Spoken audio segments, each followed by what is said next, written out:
Senhoras e senhores, muito bom dia a todos e obrigado por aguardarem. Sejam bem-vindos à audioconferência da Companhia de Saneamento do Paraná, Sanepar, para a divulgação dos resultados do terceiro trimestre de 2019. Para iniciarmos, passamos a palavra ao diretor financeiro e de relação com investidores, Sr. Abel Demétrio. Sr. Abel, muito bom dia, obrigado pela oportunidade. Por favor, com a palavra. Bom dia, obrigado pela participação de todos. Estamos aqui com o gerente contábil, o Sr. Osiris, a gerente de regulação, a Leura, o gerente de planejamento, o Túlio, o gerente de RI, Sonival, e o gerente financeiro, o Sodré. Bom, para iniciarmos a apresentação, já enviada aos senhores, na página 1 temos os destaques. Apresentamos aqui, então, crescimento no volume faturado de 2,3% nos 9 meses de 2019 em comparação aos 9 meses de 2018. Um crescimento do volume faturado de 4,7%. Atingimos 73,5% no índice de atendimento com esgoto coletado e 100% desse esgoto tratado. Já temos água com 100% de atendimento. Nossa margem de EBITDA atingiu 39,6% nos 9 meses de 2019, e tivemos ainda a liberação de recursos do Banco KfW, o banco alemão, nesse trimestre. O nosso crescimento da receita líquida foi de 10,4%, o EBITDA 14,9% e o lucro líquido no período de 21,2%. Na página seguinte, na página 2, então o volume faturado, a gente já comentou, um crescimento de 2,3%, e as economias totais de água crescendo 1,8%. Volume faturado de esgoto 4,7% e em termos de economias totais 4,1%. Nosso índice de inadimplência passou de 1,1% nos 9 primeiros meses de 2018 para 1,6% nos 9 meses de 2019. E a eficiência operacional, as perdas, tiveram um decréscimo indo para 231,8 litros por ligação por dia. Indo para a página 3, falando um pouquinho dos indicadores de performance. Em relação aos nossos covenants, em relação às debêntures públicas, terceira, oitava e nona emissão, continuamos com todos os covenants confortáveis, em linha, ou melhores até do que nós tivemos nos 9 meses de 2018. A dívida líquida pelo EBITDA ajustado em 1,50, e o índice de cobertura de despesa financeira líquida de 10,40, quando deveria ser maior ou igual a 1,5. Em relação aos debêntures privadas e demais financiamentos do sistema BNDES, também com atingimento de todos os covenants, aí sim a dívida líquida pelo EBITDA e não pelo EBITDA ajustado de 1,57, que é a nossa alavancagem. O índice de cobertura do serviço da dívida EBITDA de 2,52 e outras dívidas onerosas, que são os planos de previdência, plano de saúde, parcelamento de energia elétrica, com impostos aí de 0,54, quando o limite é menor ou igual a 1. Os contratos da Caixa também com atendimento dos covenants, eles basicamente seguem outros itens já previstos, tanto nas debêntures públicas quanto nos contratos de financiamento e debêntures do BNDES, contratos do KfW da mesma forma, e nos indicadores, já falamos da margem de EBITDA, o nosso grau de endividamento encerrou o trimestre com 47,9%, o ROIC anualizado de 12,9% e o ROI de 17,3%. Falando um pouquinho do desempenho financeiro na página 5, então nossa receita líquida foi a 3.383 nos 9 primeiros meses de 2019, uma alta de 10,4% conforme falamos. Nosso EBITDA atingiu 1.341 milhões, uma alta aqui de 14,9%. Nossa margem líquida de 20,5% e um lucro de 694 milhões, uma alta de 21,2% em relação aos números de 2018. Os nossos custos atingiram 7,6% de crescimento, atingindo 2,43 em relação ao período de 2018 também.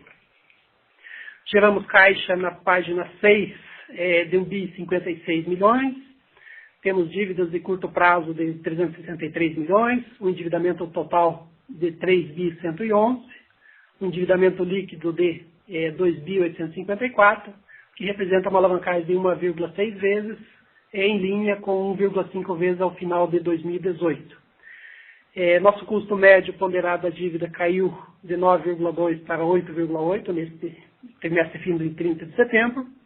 Nossos investimentos atingiram 752 milhões, uma alta de 0,4% em relação ao mesmo período de 2018, sendo 45% em água, 44% em esgoto e 11% em outros investimentos, como, por exemplo, desapropriações.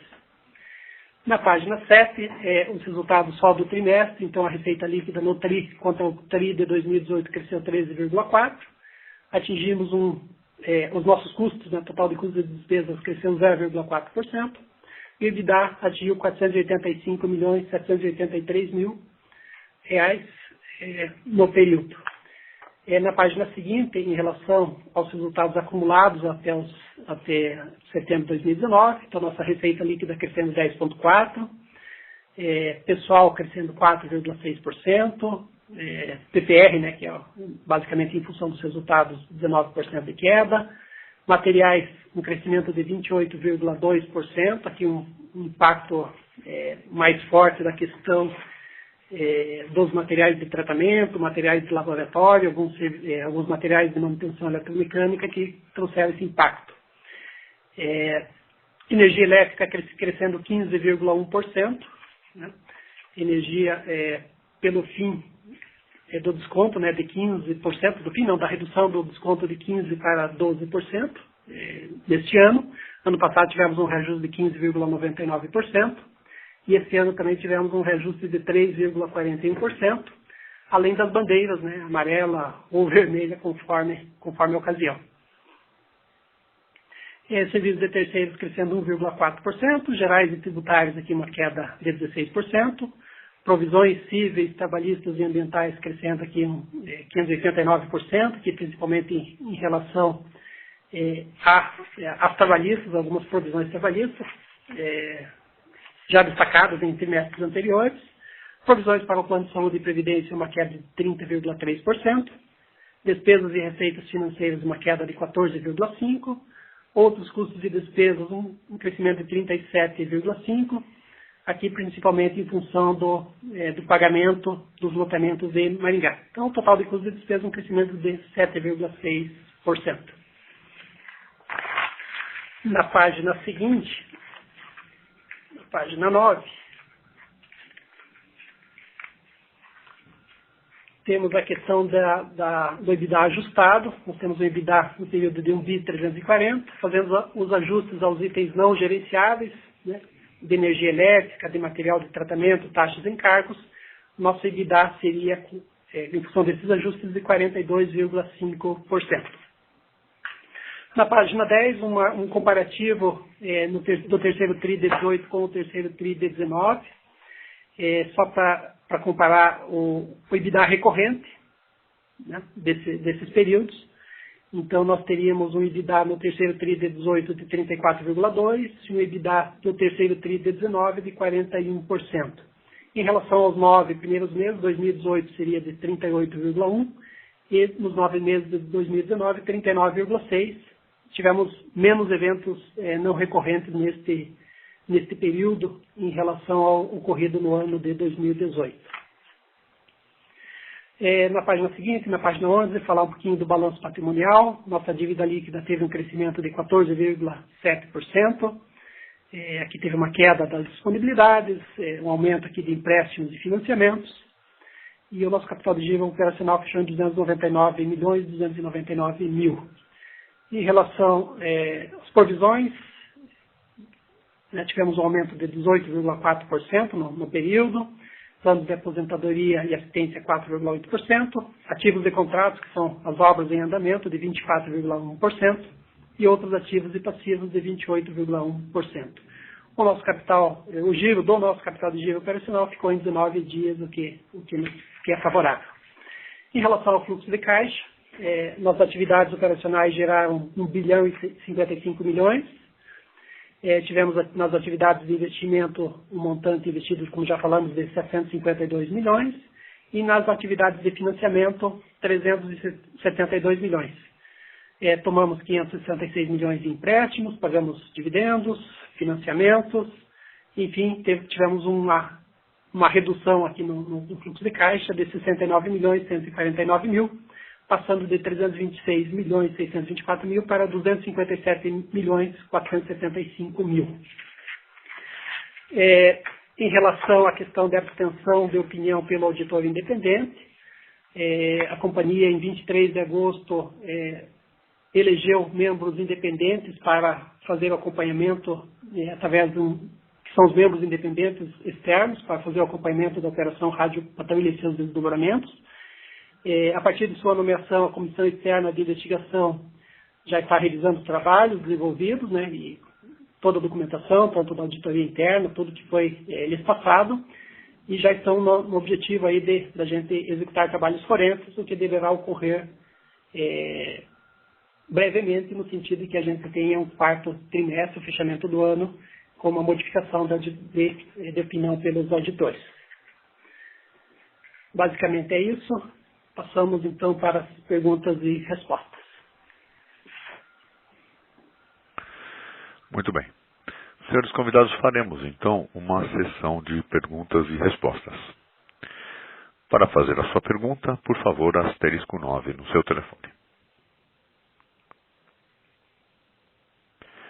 Já temos aqui uma pergunta da Carolina Carneiro, do Credit Suisse. Carolina, bom dia.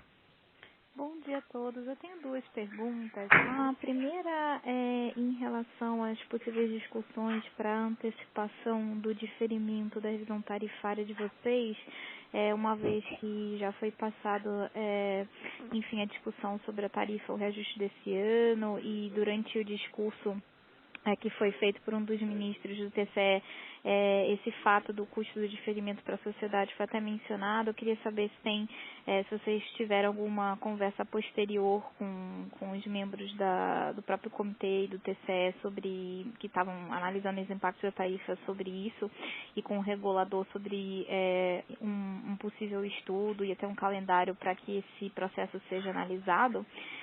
E a segunda pergunta, um pouco mais cedo no ano, acho que uns 2, 3 meses atrás, vocês estavam considerando aí iniciar um novo programa de eficiência, né, um programa de demissão ou aposentadoria incentivada. Queria saber se houve algum avanço em relação a isso. Obrigada.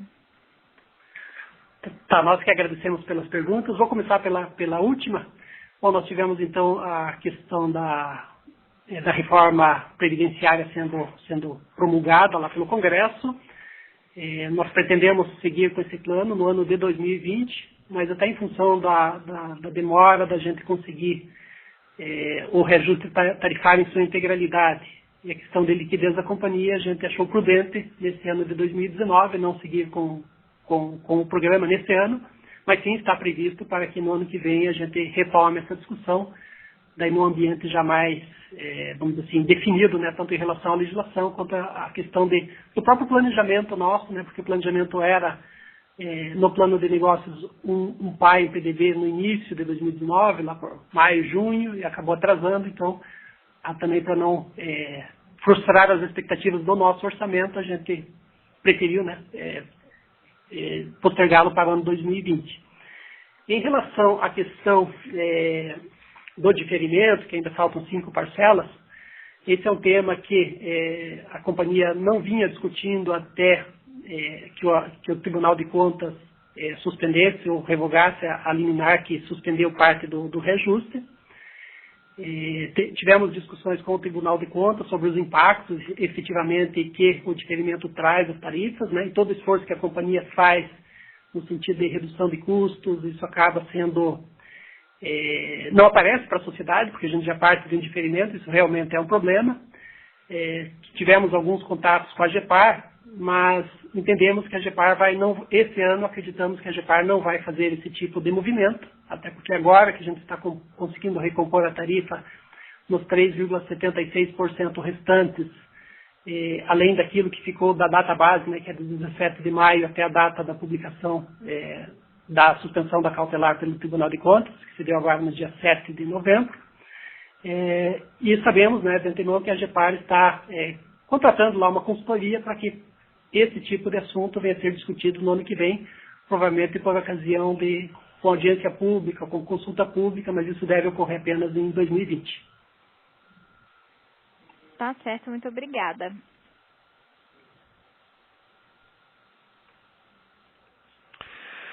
Muito bem. Lembramos aos convidados que para fazer uma pergunta ou comentário basta digitar asterisco 9 no seu telefone.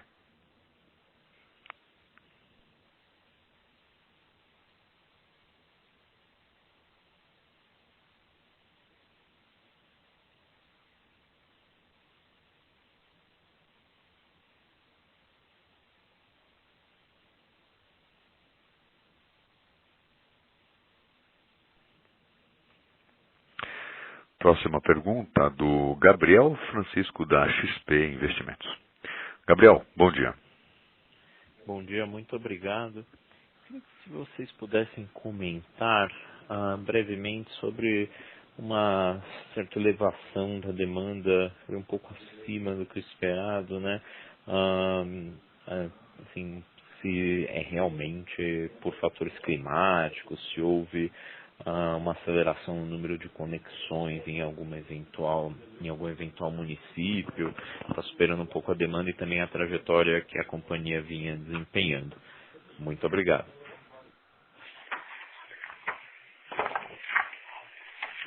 Veja, nós tivemos nesse período, né, um incremento aqui do consumo, né, de água, né, então tanto no primeiro trimestre de 2019 quanto no terceiro trimestre de 2019, o consumo realmente, os volumes, né, faturados de água, bem como as medições de esgoto, né, eles tiveram, vamos dizer assim, um acréscimo, né. Tudo isso traz realmente uma necessidade de um tratamento, gastos com produtos químicos, gastos adicionais com serviços de terceiros, né. Nós tivemos temperaturas mais elevadas que a média histórica, principalmente aí nas regiões sudoeste e noroeste. Demandou também da companhia uma questão de abastecimento em alguns locais até com caminhão-pipa, em função até da seca, né, que nós tivemos nesses locais. Então, eventuais crescimentos que a gente teve em custos e serviços, principalmente em materiais e serviços, que são itens mais gerenciáveis, foram também em função de uma produção de água maior, né. E, claro, todos os investimentos que são feitos, eles também requerem, de outro lado, um maior esforço aqui da companhia para acompanhamento e traz algum reflexo também nos custos. Claro, muito obrigado, Abel. Se me permite um follow-up, vocês estão com alguma agenda, tendo em vista a proximidade de uma eventual mudança no marco regulatório, mas já em consoante com outras empresas do setor, já discutir a renegociação e a renovação de alguns contratos de duração mais curta? Nos contratos de programa tem até, isso seria mais no caso dos contratos de programa, né, não tanto nos de concessão. Obrigado. Veja, nós, claro, temos em função do PL, né, o 3261, que está para ser votado aí na Câmara dos Deputados, né, a companhia está atenta a esse movimento sob o aspecto legislativo, tem feito alguns contatos com municípios que a gente eventualmente poderia rediscutir. Isso sim é uma estratégia da companhia em buscar o prolongamento, vamos dizer assim, desses contratos que estão com prazo curto, vamos dizer, para vencimento. Temos várias ações nesse sentido, alguns menores já com proposta, inclusive. Ponta Grossa também, que é relevante, também já foi atualizado pelo nosso conselho. E assim, a companhia sim está atenta aos contratos com vencimento curto, no sentido de buscar uma postergação do prazo em função do projeto de lei. Perfeito, muito obrigado, viu?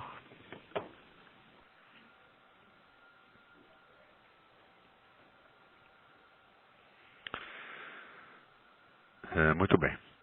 Senhores convidados, mais uma vez lembramos a todos que para uma pergunta ou comentário, basta digitar asterisco 9 no seu telefone para que possamos abrir a sua linha.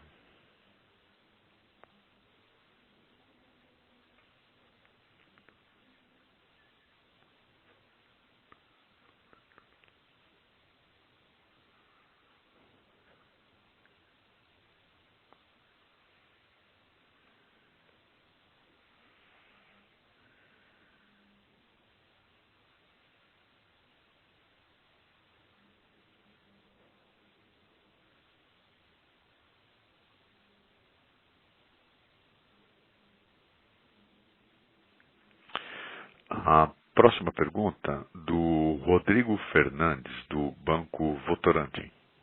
Rodrigo, bom dia. Bom dia. Eu queria saber um pouquinho mais a respeito da geração operacional de caixa, que teve a menor conversão de EBITDA, até porque vocês colocam que o giro também ficou, o ciclo ficou um pouco mais curto agora.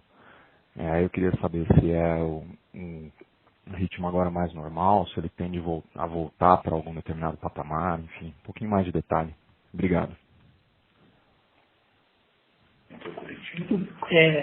Obrigado pela pergunta. Realmente a gente teve, vamos dizer, alguns efeitos que foram caixa e que não foram EBITDA, como por exemplo o pagamento ao município de Curitiba, né, que representou uma saída de caixa e, claro, no resultado ele vai impactar ao longo do período contratual. Também tivemos a questão de Maringá, né, que foi um pagamento que teve efeito caixa e um efeito não EBITDA. Tivemos também a questão do índice de inadimplência um pouquinho maior, né, passando para 1,6%. Então você acaba impactando o resultado, mas no caixa ele efetivamente não se converteu. Basicamente, em grandes números, seriam esses, né, algumas antecipações também que a gente realizou no primeiro trimestre de fundos municipais, por exemplo, a Cianorte, e isso acaba descolando um pouquinho a conversão de EBITDA em caixa. Agora, essa questão de antecipação de pagamentos é uma questão que vem tendo sido discutida, inclusive, pelo Tribunal de Contas, e acho que os grandes eventos de antecipação a gente já está concluindo eles, né? No município de Curitiba só falta uma parcela, e a tendência, né, que a gente trazendo também a inadimplência um pouquinho para baixo no último TRI, e acabando esses grandes parcelamentos, a gente tem uma conversão de caixa mais alinhada ao EBITDA. Joia, obrigado.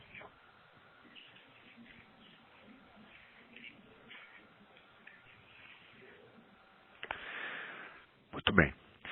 Mais uma vez, lembramos aos convidados que, para uma pergunta, asterisco 9 no seu telefone, por favor.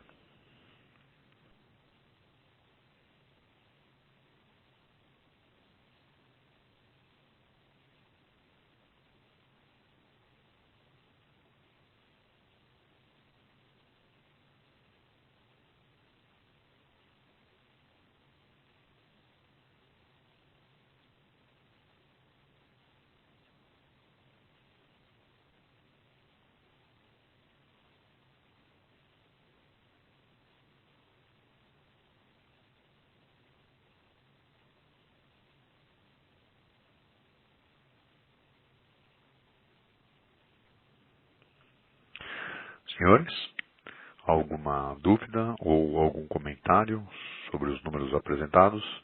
Asterisco 9 no seu telefone, por favor.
Senhores convidados, aguardamos mais um pouco até que tenham algumas perguntas. Para tal, asterisco 9 no seu telefone, ok?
Senhores convidados, para alguma dúvida ou para algum comentário, asterisco 9 no seu telefone, por favor.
Senhores convidados, aguardamos então novas perguntas. Para tal, utilizem os comandos asterisco 9.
Senhores convidados, para alguma dúvida ou para algum comentário, asterisco 9, por favor.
Senhores convidados, alguma dúvida ou algum comentário, asterisco 9, por favor.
Senhores convidados, caso tenham alguma dúvida, asterisco 9 no seu telefone, por favor.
Senhores convidados, para uma dúvida ou para um comentário, *9 no seu telefone, por favor.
Muito bem. Encerramos neste momento a sessão de perguntas e respostas. Assim, retornamos a palavra ao palestrante, Sr. Abel Demétrio, para as considerações finais. Sr. Demétrio, por favor. Bem, obrigado então a participação de todos. Lembrando que nossa equipe DRI continua à disposição para eventuais dúvidas. Por favor, fiquem à vontade para ligar quando vocês precisarem. Muito obrigado e um bom dia a todos. A audioconferência da Sanepar está encerrada. Agradecemos a participação de todos e tenham um excelente dia.